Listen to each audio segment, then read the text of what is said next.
sacred fragments of our own life teachings. So we have 12 different wonderful teachers who will offer a very short teaching on what has become, what they've grown with, a teaching from their life, from their own Torah, from the power of their own life experience that guides their path. And we invite you to listen and to learn with each one of them. My sacred fragment begins with a young woman who was married to a Jewish man. She had a principled distrust for all organized religion, so conversion to Judaism would never be her path. Nonetheless, when she became pregnant, she promised her father-in-law, who was a Holocaust survivor, on his deathbed, that she would raise her baby to be a Jew, and she intended to keep that promise. 13 years later, as her daughter prepared for her bat mitzvah, this mother supported her daughter in her studies by spending the year learning to read Hebrew herself. Now, back then, our synagogue permitted both parents to be called for an aliyah, but only the Jewish parent to actually say the Hebrew blessing. And the reason for the policy made logical sense. Only a Jew can honestly say the blessing which thanks God for having chosen them from among all people by giving them the Torah. But the dad was incensed. If my wife who can read Hebrew can't really have the aliyah with me, I don't want one at my daughter's bat mitzvah either, he declared. So I came up with an idea. We wrote a blessing in Hebrew and in English that expressed her truth, her reason for standing at the Torah. And on Shabbat morning, grasping onto the Yatzei Chaim of the Torah scroll, this is what she said, first in Hebrew and then in English. Blessed are you, O Lord our God, ruler of the universe, who has helped me to fulfill my promise and to bring my daughter to the Torah. Since then, I always ask myself before making a difficult decision, where is the chesed here? Where is the loving kindness? That's my sacred fragment. Chesed trumps boundaries.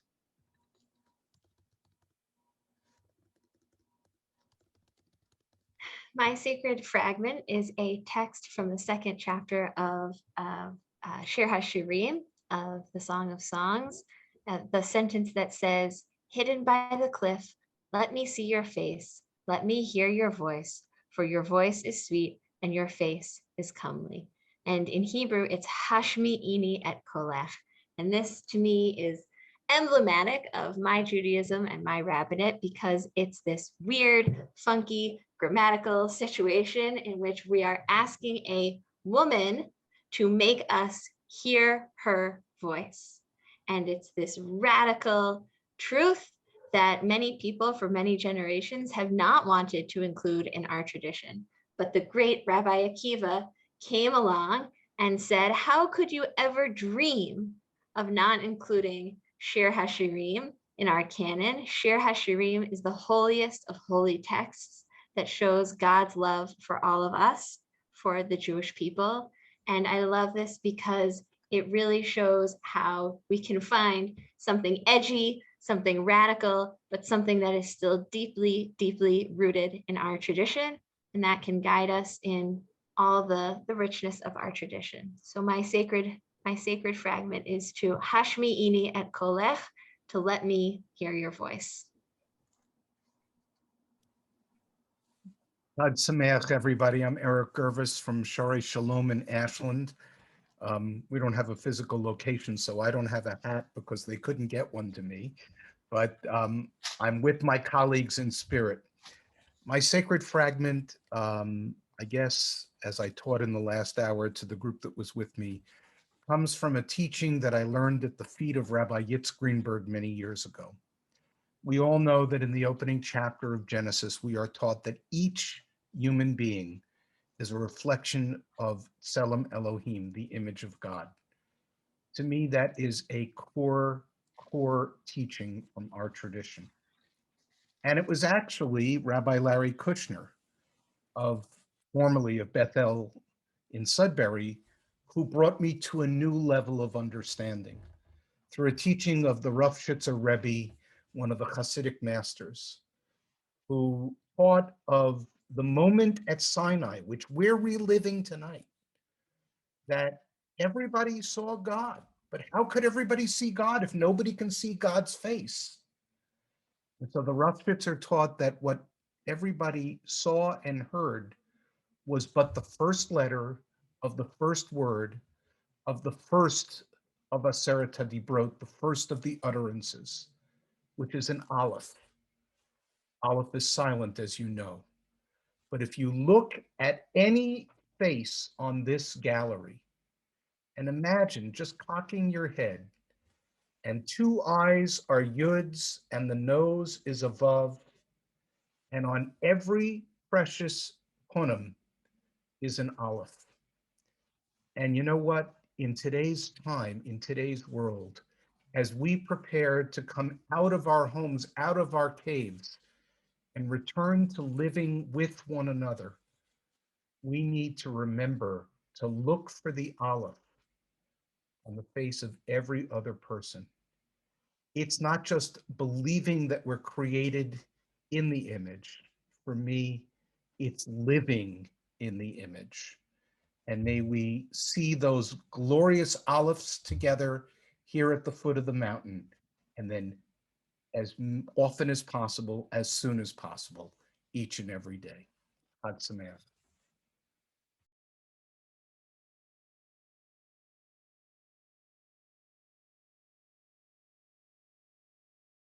I'm Rabbi Katy Allen of Mayan Tikva, the outdoor congregation in Wayland, and there are three different texts or ideas that come together for me in terms of my little tablet of Torah. So first of all, I think of Jacob, and I think of him alone in the desert, awakening after his head being on this rock and having these images of angels going up and down on ladders and on the ladder, and he exclaimed, oh my gosh, God was here and I didn't even realize it. And so this is this message that comes to me again and again when I'm feeling like a question of something or not sure or not okay. Wherever I am, no matter what's happening, I'm not alone. And the Holy One of Blessing is there with me. And I need to remember that. And then I think together of the words that come to Moses and then to God in the book of Deuteronomy, where God tells us to choose life and to choose life. And that kind of goes with remembering that I'm not alone, but also whatever the situation is and how difficult I might be struggling with a question or a decision or something to do. But the question is to choose life, to choose the way forward that is for me or for those around me, to choose the best way and to choose life. And the last piece of this is what I've learned through the teachings of Rabbi David Seidenberg, who reminds us who shows us that our tradition teaches that everything is created in God's image, not just people, but the trees and the plants and all the plants and all the animals and all the things that are silent and don't make any sound, and that all of these things, everything, it's all made in God's image. And so sometimes I change those words of the morning blessing from Sha'asani Salmo, the blessing, blessed are you, God, who made me in your image, to saying Asanu, Salmo, who made us in your image. And when I say those words in that blessing, I'm suddenly much more connected, not just to all the non-human world, but to other humans too, and to everything, and knowing that everything is created in God's image. And so those three pieces of recognizing that I'm never alone, striving to choose life, and acknowledging that everything that surrounds me is sacred, is my sacred fragment. My name is Tom Alpert. I'm the rabbi at Temple Etz Chaim in Franklin. So my Judaism has been shaped by relationships and stories, because after all, a story is a relationship explained. It is a person sharing themselves. So when I started in rabbinical school, or soon after I started, I got to know Leonard Fine, Label Fine, and my connection with him lasted until he died 7 years ago. So my sacred fragment is a story. It's a story that Label told of his father, Isaac Fine, upon Isaac's retirement as a professor at Baltimore Hebrew College. And this is what Isaac Fine said. When I was 9 years old in a town in Moldova called Bendery, I heard the word America for the first time. The word was spoken by my Rebbe, Reb Heimke, who said, "It's told that far, far away there's a land called America." And I suppose that is so. Why would they lie about such a thing? They say that in America there's a city called Philadelphia, and that is also most likely so. They go on to say that in Philadelphia there is a bell they call the Liberty Bell. Perhaps. But then they add that on that bell there are inscribed words from our book, proclaim liberty throughout the land and to all the inhabitants thereof. Frankly, children, I find that hard to believe.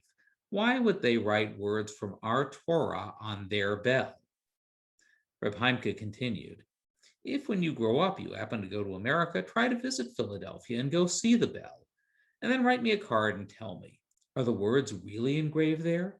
Or better yet, if the words are in fact there, then see to it that America comes here also to Bendery.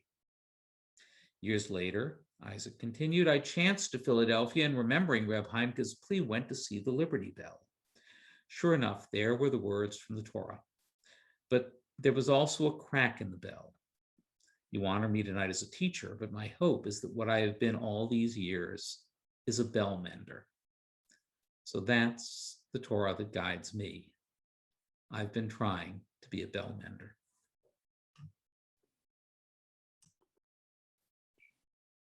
Chag Sameach. I am Rabbi Jordi Battis from Temple Shir Tikva in Wayland.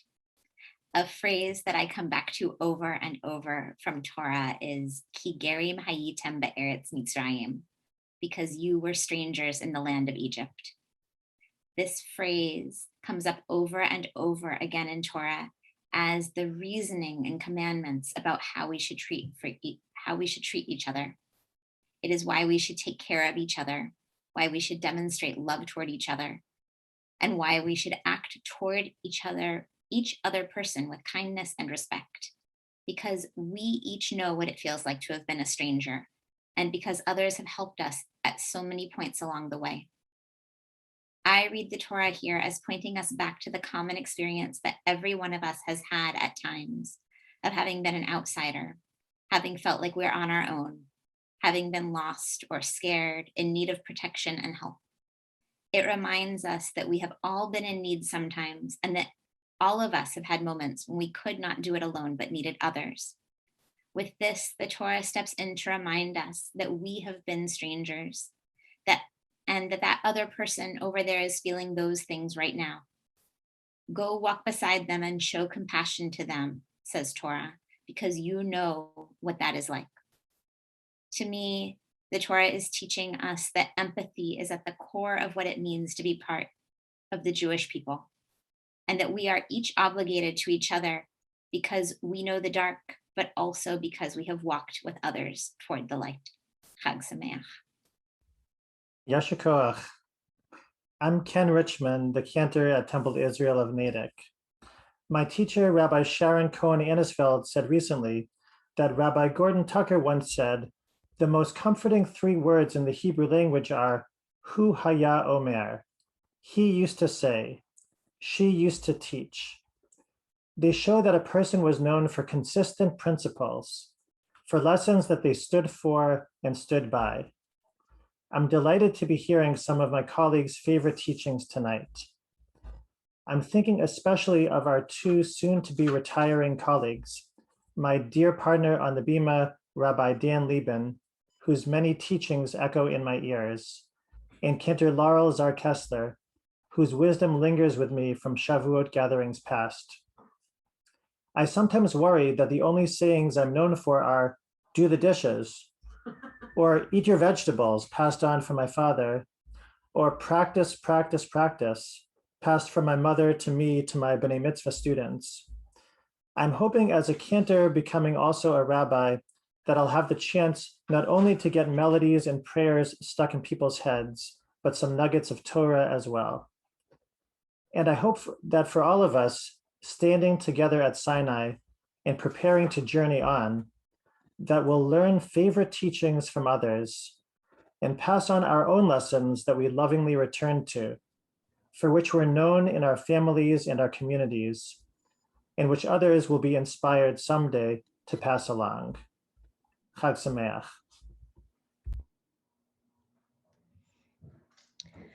I'm Rabbi Lisa Eiduson from Congregation B'nai Torah in Sudbury. It is a pleasure to be here and to participate in this wonderful collaborative evening, Chag Sameach. In Parshat Yitro, we read of the revelation at Sinai, the giving of the Torah, which is the basis, the foundation of Shavuot, Chag Matan Torah, the holiday of the giving of the Torah. We read in the Midrash, Exodus Rabbah, that when God gave the Torah, no bird chirped, no fowl fluttered, no ox lowed, the angels did not fly, the seraphim did not utter, holy, holy, holy, the sea did not roar, the creatures did not speak, the universe was silent, and a voice came forth, I am Adonai, your God. The rabbis tell us every person heard what was in his, her, and their power to hear. This, for me, is a cornerstone teaching and a lesson that I continue to learn. It is the lesson and the essence of what we call progressive revelation. Revelation happened at Sinai, true. Something wonderful happened there. But for me, the Torah is given over and over again in every generation. We learn 3 lessons. First, out of silence comes revelation. We must honor silence and listen. Because revelation happens all the time, we would notice it more if we would listen to others. 2, in the words of education, we always must remember to differentiate our lessons. We all learn differently. We hear and experience what is in our power to hear and experience. Judaism is a dynamic and relational religion. We are diverse, but there is unity in diversity. And finally, revelation is a democratic process. Leo Beck reminds us that revelation was given not to a certain person or people, but to all of us. And though we hear it in different ways, it is the fundamental principle of Judaism that not just chosen ones, but people as a whole, all of us, in our individuality, all of us were given the privilege as well as the obligation of mitzvot. And as such, as a people that is to be a light to the nations, we have within each of us the power to shine that light and make it brighter. Chag Sameach. Chag Sameach. Thank you for that beautiful teaching, Rabbi Eiduson.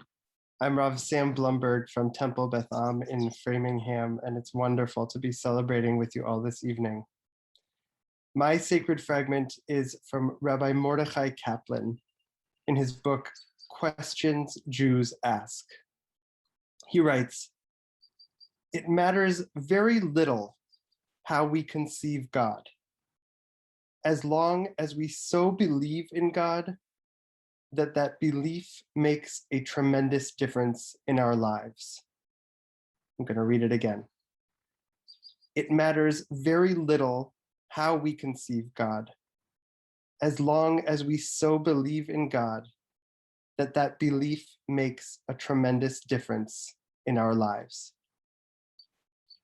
knowing that I can access God in a way that makes sense for me and fits into my understanding of the way the world works, has indeed made a tremendous difference in my life. I am grateful for the many different paths Jewish tradition offers us to conceive of God, allowing each one of us access to God in ways that are meaningful to us as individuals, with the ultimate goal of having our lives changed for the better, thanks to our belief in a power that is beyond us. May we all have a joyous and meaningful Chag that brings us closer to the conception of God that works for each one of us. Chag Sameach.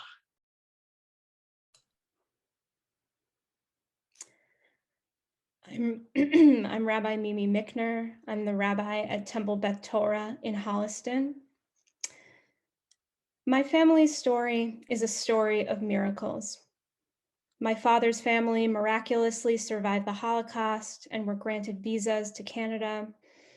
My mother's family miraculously got out of Chile just before the dictatorship began in the 1970s. Also miraculously survived the Yom Kippur War in Israel before coming to Canada. Whenever my family would share these stories of miracles with me, I would always visualize each of them carrying two suitcases. A suitcase of the past, made heavy with longings for what was lost and unspeakable pain, and a suitcase of the future, made light with the hopes of a healed world and a peaceful future. Now, I also picture these suitcases being handed over to me. I picture myself adjusting to their weight, shaping myself around their contents. I picture myself learning to walk with them in hand.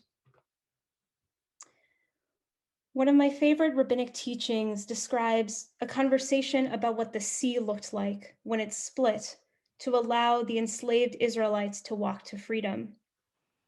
According to Rabbi Yochanan, the walls of water that formed on each side of the dry land looked like a net, while according to Serach Bat Asher, they looked like transparent windows. These two images of the walls of water are vastly different spiritual images. A net signifies something hemmed in, something confined, while a window signifies a capacity to see through to another horizon. These images remind me that the experience of being in the sea, of being in the midst of an uncertain reality, as we all are in, could either be one of feeling hemmed in and confined, or one of being able to see beyond with a sense of possibility and imagination. My greatest hope for the Jewish people is that we cultivate the inner strength to build windows, so that we can learn to see the world with a sense of possibility and imagination, and so that we together can build the world of our dreams. Chag Sameach. Chag Sameach. I'm Cantor Wendy Siegel from Temple Emmanuel in Marlborough. And my sacred fragment is about building our world with love. Love of God, love of Torah, and all that includes. Love of self, love of all humans. And as Rabbi Menachem Creditor wrote a beautiful song, I'm going to sing for you. Olam chesed yibaneh, yadadai, yadadai. Olam chesed yibaneh, yadadai, yadadai. I will build this world from love. Yadadai, yadadai. We will build this world from love. Yada-di-di-di, yada-di-di. And if we build this world from love, yada-di-di-di, yada-di-di, then God will build this world from love. Yada-di-di-di,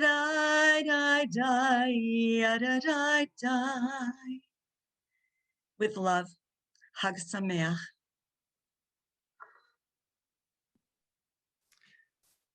Thank you, Cantor Siegel. Good Yantiv Chag Sameach, everyone. I'm Rabbi Louis Polisson from Congregation Or Atid in Wayland. My sacred fragment comes from my mother, who practices cello at least 2 hours every day. I once asked her about her practice, and she shared that 2 hours is what she feels she needs just to maintain her current level of proficiency. This reminded me of the old joke about Carnegie Hall, to which we heard reference from Cantor Ken this evening. As the story goes, violinist Misha Elman was walking from Carnegie Hall toward his hotel following a rehearsal. He was not happy with his playing and he had his head down. 2 tourists saw his violin case and asked him, "How do you get to Carnegie Hall?" Without looking up, he replied, "Practice, practice, practice." If you, like me, took piano lessons in elementary school, then you can probably attest to the fact that practice does not always feel good or enjoyable. But it sets us up to reach both transcendent heights and to cope with terrible lows. Even simple and accessible spiritual disciplines like mindfulness meditation take practice, which is Torah that I try to practice, and I'm grateful to my friends and teachers, Rabbi Daniel Liben and Cantor Zarkessler, for reminding me of that practice and the importance of that practice. But this wisdom is taken even further in the oral Torah. Based on Psalm 18, the Midrash Genesis Rabbah teaches, Lo nitnu hamitzvot ela litzaref bahen et habriot. The mitzvot were only given so that people could refine themselves. Spiritual practice, even when it feels boring or difficult, is meant to refine us, to make us better people. Practicing, even when the reward or the meaning is not immediately obvious, is part of that process. This is what we take upon ourselves in practicing the mitzvot, in cultivating and nourishing our eish, our inner fire, tamid, daily. We commit then to the practice, which is the ethical work of practicing rituals and spiritual tools that connect us to something greater than ourselves. We commit to making our lives holy and the world more whole. All it takes is practice. Chag Sameach, and practice well. Chag Sameach. I'm Rav Shira Shazir from MetroWest Jewish Day School in Framingham. And I suspect that you are familiar with a fragment of my sacred fragment, with the song that goes, Kol ha'olam kulo gesher tzar me'od, usually translated as the whole world is a very narrow bridge, and the main thing to recall is not to be afraid at all. Now, this fragment is a quote, or rather a little bit of a misquote, from a beautiful teaching by Rabbi Nachman of Bratslav. And it's a teaching that I go back to. And Rabbi Nachman writes this for, or spoke this for, the spiritual seeker, the one who seeks to come close to the divine. But I read it and have read it over and over in the context of the ways that we all seek to become close to the divine through the holy work that we do in the passions of our lives, the things that are holy to each of us.